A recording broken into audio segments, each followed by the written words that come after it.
As 48 Leis do Poder. Lei 47. Não ultrapasse a meta estabelecida. Na vitória, aprenda a parar. Julgamento. O momento da vitória é quase sempre o mais perigoso. No calor da vitória, a arrogância e o excesso de confiança podem fazer você avançar além da sua meta e, ao ir longe demais, você conquista mais inimigos do que derrotas. Não deixe o sucesso lhe subir a cabeça. Nada substitui a estratégia e o planejamento cuidadoso. Fixe a meta e, ao alcançá-la, pare. A lei transgredida. Em 559 a.C., um jovem chamado Ciro reuniu entre as tribos espalhadas pela Pérsia um imenso exército e marchou contra seu avô Astíages, rei dos Medos. Ele derrotou Astíages com facilidade, fez-se coroar rei da Média e da Pérsia e começou a construir o Império Persa. Uma vitória após a outra, em rápida ascensão.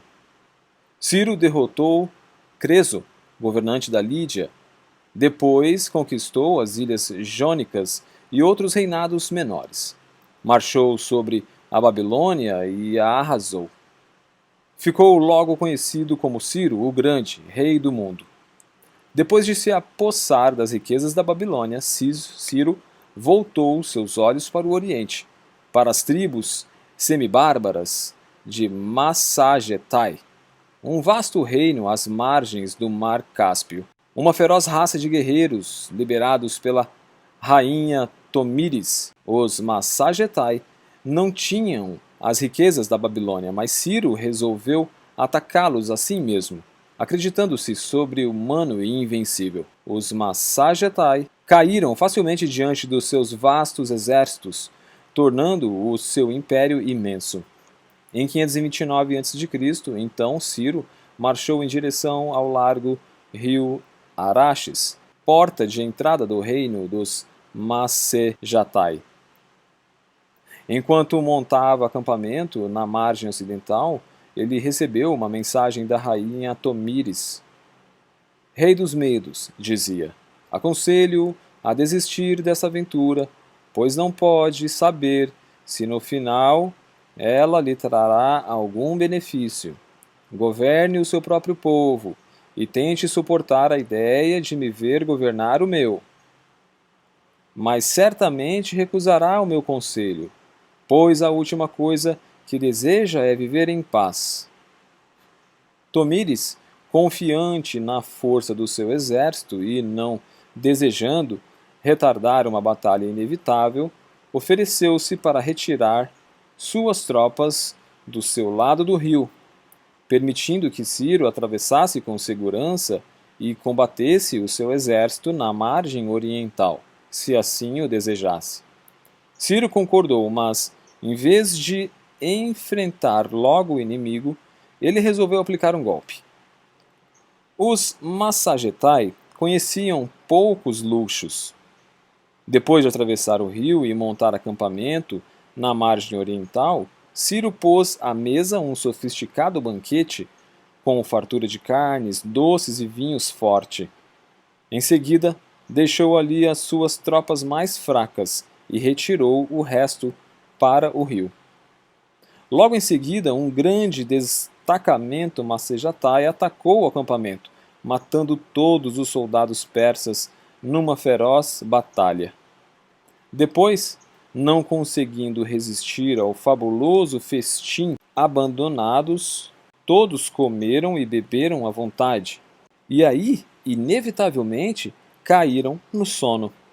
Naquela mesma noite, o exército persa voltou ao acampamento, matando muitos dos soldados que estavam dormindo e capturando o resto.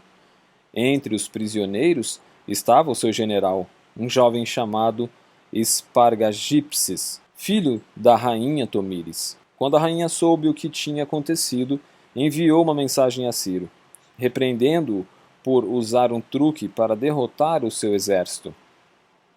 Agora ouça-me, escreveu ela, e o conselho é para o seu bem. Devolva-me o meu filho e saia do meu país com as suas forças ilesas. e contente-se com o seu triunfo sobre uma terça parte dos Massagetai. Se recusar, juro pelo sol, nosso mestre, dar-lhe mais sangue do que conseguirá beber, apesar de toda sua gulodice. Ciro zombou dela. Não libertaria o seu filho. Ele ia acabar com aqueles bárbaros. O filho da rainha, vendo que não seria libertado, não suportou a humilhação e se suicidou. A notícia da morte do filho arrasou Tomires. Ela reuniu todos os exércitos que conseguiu convocar no seu reino e, excitando-os a um desejo frenético de vingança, travou com as tropas de Ciro uma violenta e sanguinária batalha. Finalmente, os Massagetai prevaleceram. Na sua raiva, dizimaram o exército persa, matando o próprio Ciro. Depois da batalha, Tomires e seus soldados vasculharam o acampamento em busca do corpo de Ciro. Quando o encontraram, ela cortou a sua cabeça e a mergulhou num odre de vinho cheio de sangue humano. Gritou: Embora eu tenha vencido e continue viva, você me arruinou tomando traiçoeiramente o meu filho. Veja agora, cumpro o que prometi. Você tem a sua dose de sangue. Depois da morte de Ciro, o Império Persa rapidamente se desmantelou. Uma atitude arrogante desfez todo o trabalho de Ciro. Interpretação. Não há nada mais inebriante do que a vitória e nada mais perigoso. Ciro tinha construído o seu império sobre as ruínas do anterior. 100 anos antes, o poderoso Império Assírio fora totalmente destruído e da sua esplêndida capital Nínive só restavam ruínas na areia. Os assírios tinham sofrido este destino porque exageraram, destruindo uma cidade-estado após a outra, até perderem de vista o objetivo de suas vitórias e também dos custos. Eles se expandiram demais e fizeram muitos inimigos, que acabaram se unindo para destruí-los. Ciro ignorou a lição da Assíria. Não deu atenção aos avisos de oráculos e conselheiros. Não se importou em ofender uma rainha. Suas muitas vitórias tinham-lhe subido a cabeça, toldando-lhe a razão. Em vez de consolidar o seu já vasto império, ele continuou em frente. Em vez de reconhecer as diferenças entre as situações, ele sempre achava que uma nova guerra teria o mesmo resultado da anterior, desde que usasse os métodos que já conhecia: a força e a astúcia impiedosa. Compreenda. Na esfera do poder, você deve se guiar pela razão. Deixar que uma emoção momentânea ou uma vitória emocional influencie ou oriente os seus movimentos será fatal. Quando você alcançar o sucesso, recue. Tenha cautela. Saindo-se vitorioso, compreenda o que as circunstâncias particulares de uma situação representam e não fique repetindo simplesmente as mesmas ações. Ao longo de toda a história, vêm-se espalhadas as ruínas de impérios vitoriosos e corpos de líderes que não aprenderam a parar e consolidar seus ganhos. A lei observada. Ninguém na história ocupou uma posição mais delicada e precária do que a amante do rei. Em épocas difíceis, ela não tinha nenhum poder real ou legítimo em que se apoiar. Vivia cercada por um bando de cortesãos invejosos, esperando ansiosamente que ela caísse em desgraça. E, como seu poder estava, em geral, na sua beleza física, para a maioria das amantes reais essa queda era inevitável e desagradável. O rei Luís V da França começou a manter amantes oficiais logo no início do seu reinado, e a sorte dessas mulheres raramente durava mais do que alguns anos. Mas aí veio Madame de Pompadour, que ouvira um cartomante dizer: quando ainda era uma criança de 9 anos numa família de classe média e se chamava Jeanne Poisson, que um dia seria a favorita do rei. Este parecia um sonho absurdo, visto que as amantes reais eram sempre da aristocracia. Jeanne, não obstante, acreditava-se destinada a seduzir o rei, e isso se tornou a sua obsessão. Ela se dedicou a desenvolver os talentos esperados de uma favorita do rei: música, dança, teatro, equitação, e era excelente em todos. Jovem ainda, casou-se com um homem que possuía um título inferior de nobreza, o que lhe permitiu o ingresso nos melhores salões de Paris. Logo estavam todos comentando a sua beleza, o seu talento, encanto e inteligência.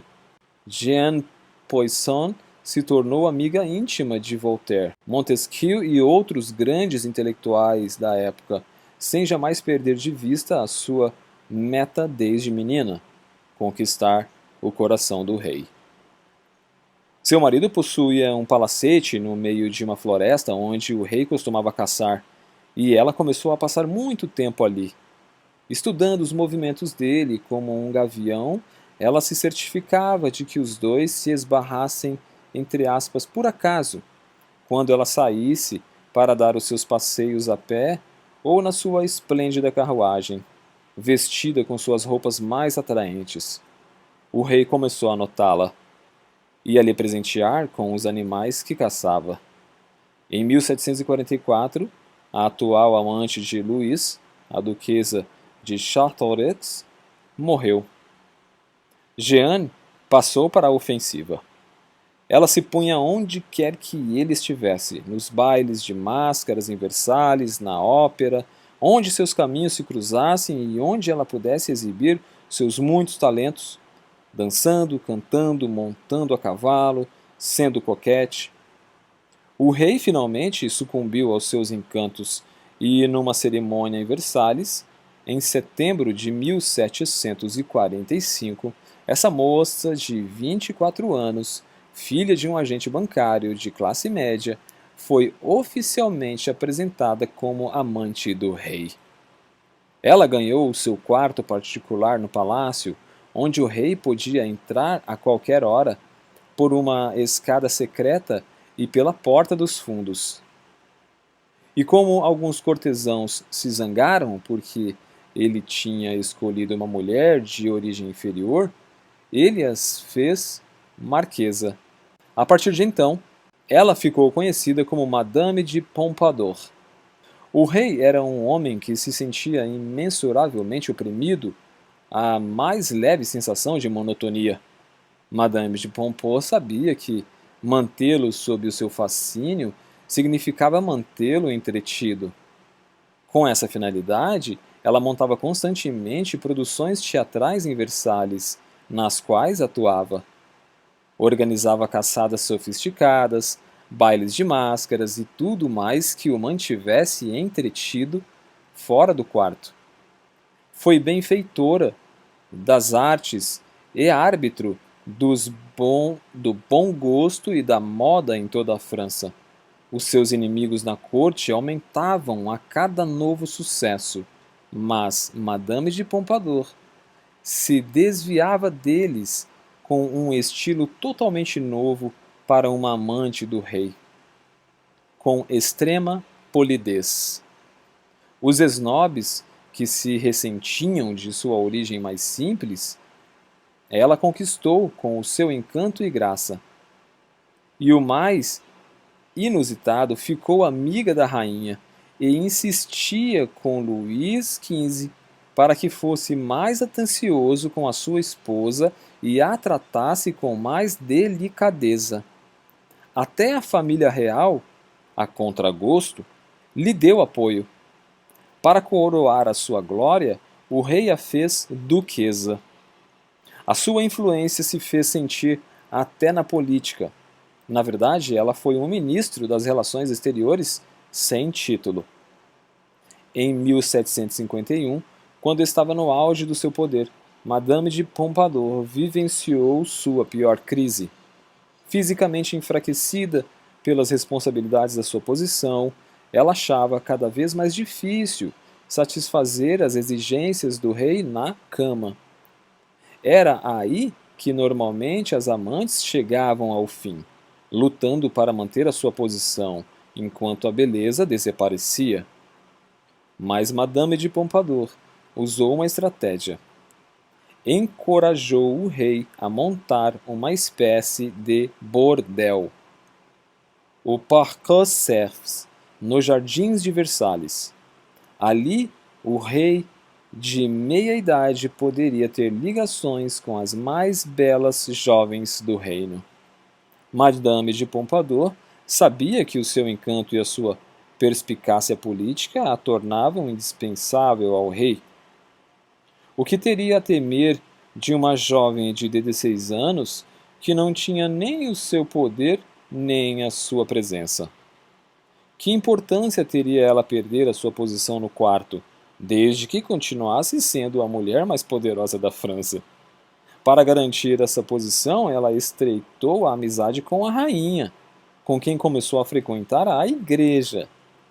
Embora os seus inimigos na corte conspirassem para derrubá-la da sua posição oficial de amante do rei, ele continuava com ela, pois precisava do seu efeito tranquilizador. Só quando a sua participação na desastrosa Guerra dos 7 Anos foi muito criticada é que ela aos poucos foi se afastando dos assuntos políticos. A saúde de Madame de Pompadour sempre foi muito delicada e ela morreu aos 43 anos, em 1764. Seu reinado como amante teve a duração inédita de 20 anos. Ela foi lamentada por todos, escreveu o Duque de Croy, pois era gentil e atenciosa com todos que se aproximavam dela. Interpretação. Consciente da efemeridade do seu poder, a amante do rei costumava entrar numa espécie de frenesi depois de conquistá-lo. Ela procurava juntar o máximo de dinheiro possível para se garantir depois de sua inevitável queda. E para estender ao máximo seu reinado, ela era impiedosa com seus inimigos na corte. Sua situação, em outras palavras, parecia exigir dela atitudes gananciosas e vingativas que frequentemente eram a sua ruína. Madame de Pompadour teve sucesso onde outras falharam porque jamais forçou a sua sorte. Em vez de provocar os cortesãos de alto da sua posição de amante do rei, ela tentava conquistar o apoio deles. Jamais revelou o mais leve toque de cobiça ou arrogância. Quando não pôde mais cumprir os seus deveres físicos como amante, não se atormentou com a ideia de ser substituída na cama. Simplesmente usou algumas estratégias, incentivou o rei a tomar amantes jovens, sabendo que quanto mais jovens e bonitas, menos perigosas seriam, visto não poderem se comparar com ela em charme e sofisticação. E em pouco tempo, o rei se cansaria delas. O sucesso prega peças estranhas na mente, faz você se sentir invulnerável, deixando ao mesmo tempo hostil e sensível às pessoas que desafiam seu poder. A sua capacidade de se adaptar às circunstâncias diminui. Você começa a achar que o seu caráter é o responsável pelo seu sucesso, mais do que as suas técnicas de estratégia e planejamento. Como Madame de Pompadour, você precisa entender que o seu momento de triunfo é também aquele em que deve confiar ainda mais na astúcia e na estratégia, consolidando a sua base de poder, reconhecendo o papel do acaso e das circunstâncias no seu sucesso, e permanecendo atento aos reverses da sorte. É na vitória que você precisa fazer o jogo do cortesão e ficar mais atento do que nunca às leis do poder. O momento mais perigoso é o da vitória. Napoleão Bonaparte, 1769-1821. As chaves do poder. O poder tem os seus próprios ritmos e padrões. Aqueles que têm sucesso nesse jogo são os que controlam os padrões e os variam à vontade, mantendo as pessoas em desequilíbrio enquanto definem o tempo. A essência da estratégia é controlar o que vem em seguida, e o entusiasmo da vitória pode atrapalhar a sua capacidade de controlar isso que vem em seguida de duas formas. Primeiro, você deve o seu sucesso a um padrão que estará apto a tentar repetir. Você tentará continuar seguindo na mesma direção, sem parar para ver se está ainda melhor o caminho para você. Segundo, o sucesso tende a lhe subir a cabeça e o torna mais sensível às emoções.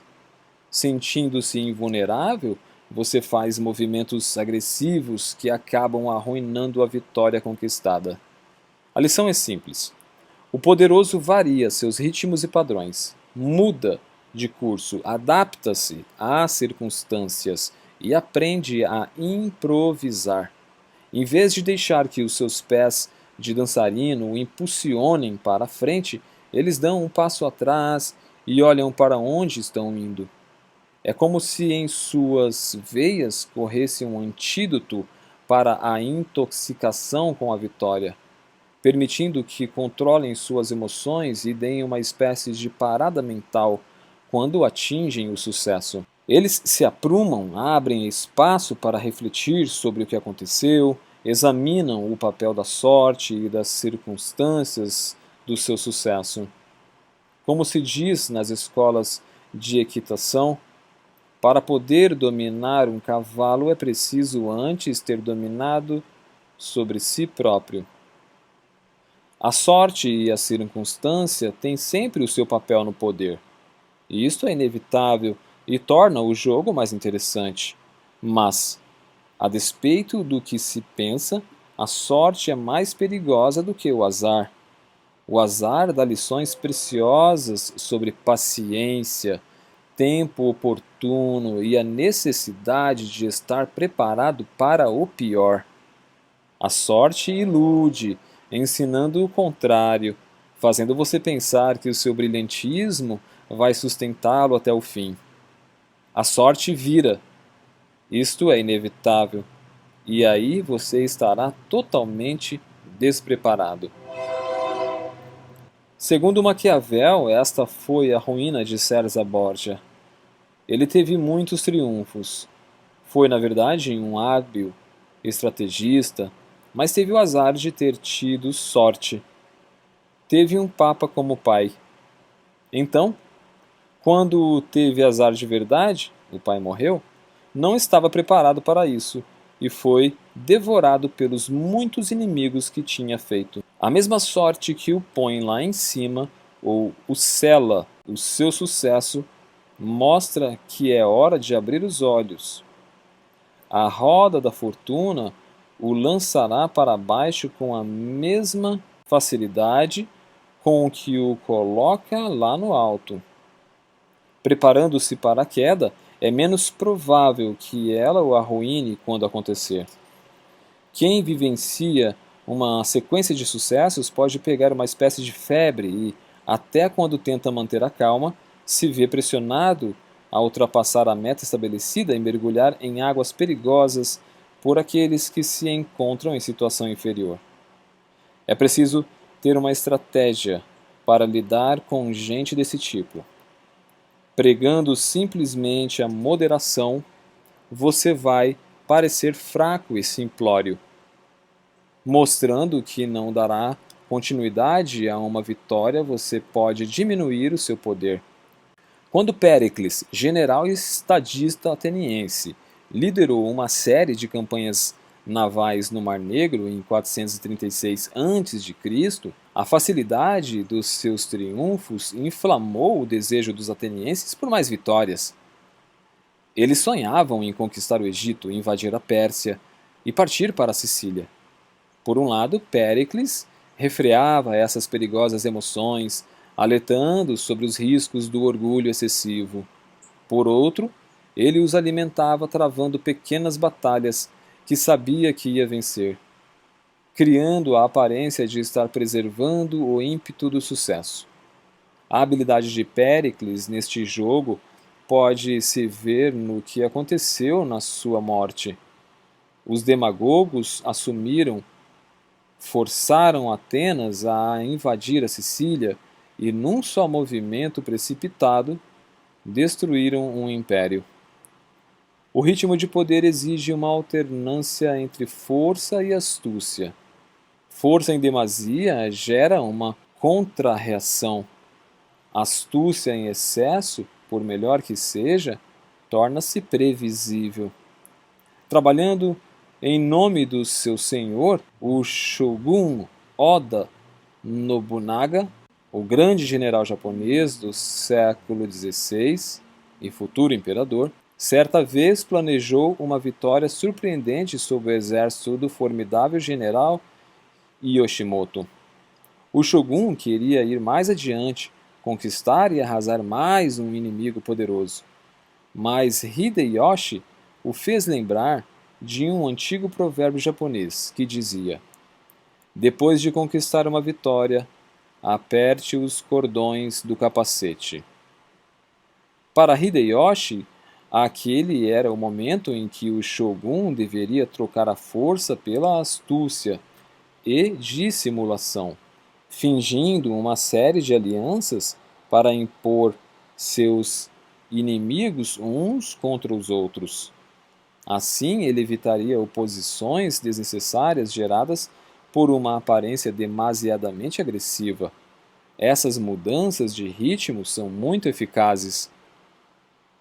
Quem ultrapassa a sua meta quase sempre está motivado por um desejo de agradar a um mestre, comprovando a sua dedicação.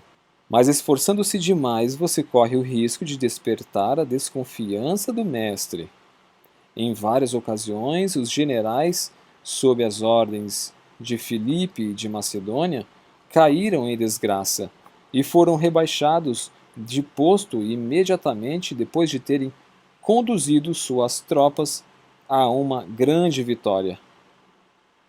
Mais uma vitória como essa, pensava Filipe, e esse homem poderá se transformar num rival em vez de um subordinado. Quando você serve a um mestre, é melhor dimensionar cuidadosamente as suas vitórias, deixando que ele fique com as glórias e não permitindo jamais que ele se sinta constrangido. É também sensato estabelecer um padrão rígido de obediência para conquistar a sua confiança. No século IV a.C., um capitão sob as ordens do notoriamente severo general chinês Liu Shi se adiantou, atacando antes do início de uma certa batalha e voltou com várias cabeças inimigas. Ele achou que tinha mostrado o seu ardoso entusiasmo, mas Wei Shu não se impressionou. Entre aspas. Um oficial talentoso, disse o general, suspirando ao mandar decapitá-lo, mas desobediente. Ou seja, ele era um oficial talentoso, porém desobediente, e foi decapitado. Outro momento em que um pequeno sucesso pode estragar as chances de outro maior é quando o mestre ou superior lhe concede um favor. É um erro perigoso pedir mais. Você parecerá inseguro, talvez não se sinta merecedor e tenha de agarrar o máximo que puder enquanto tem chances, o que pode não acontecer novamente. A reação adequada é aceitar o favor delicadamente e se retirar. Qualquer favor subsequente você deve ganhar sem ter de pedir. Finalmente, o momento em que você para tem uma grande importância dramática. O que vem por último fica marcado na lembrança como um ponto de exclamação. Não há ocasião melhor para parar e se afastar do que depois de uma vitória. Continue e se arriscará a reduzir o efeito, até a terminar derrotado. Como dizem os advogados sobre os interrogatórios, pare sempre com uma vitória. Imagem, : Ícaro despencando do céu, seu pai Décalo confecciona asas de cera que permitem os dois homens sair voando do labirinto e escapar do Minotauro. Entusiasmado com a fuga triunfante e a emoção do voo, Ícaro sobe cada vez mais alto, até que o sol derrete a cera das asas e ele morre na queda. Autoridade. Príncipes e repúblicas deveriam se contentar com a vitória, pois quando almejam mais do que isso, em geral, perdem. O hábito de insultar o inimigo com palavras surge da insolência da vitória ou da falsa esperança de vitória, a qual frequentemente desorienta os homens, tanto nas suas ações quanto nas suas palavras. Pois, quando esta falsa esperança se apossa da mente, faz os homens ultrapassarem o seu alvo e sacrificarem um bem garantido por outro melhor, porém incerto. Nicolau Maquiavel, 1469-1527. O inverso. Como diz Maquiavel, destrua um homem ou o deixe em paz de vez. Infligir meios castigos ou leves injúrias só criará um inimigo cuja amargura crescerá com o tempo e que acabará se vingando. Ao derrotar um inimigo, portanto, faça com que essa vitória seja total. Acabe com a existência dele. No momento da vitória, você não se impede de esmagar um inimigo que derrotou, mas de avançar desnecessariamente contra outros. Seja implacável com o seu inimigo, mas não crie outros indo além do necessário. Há os que ficam ainda mais cautelosos depois de uma vitória, cujo resultado consideram ser apenas o de ter mais posses para proteger e com que se preocupar. A prudência depois da vitória não deve jamais fazê-lo hesitar ou perder o impulso, mas protegê-lo de atitudes precipitadas. Por outro lado, exagera-se o valor do ímpeto. Você cria os seus próprios sucessos e se eles se seguirem um após outro, o mérito é seu. Acreditar em ímpetos só o fará mais emotivo, menos disposto a agir estrategicamente e mais apto a repetir os mesmos métodos. Deixe o ímpeto para quem não pode confiar em coisa melhor.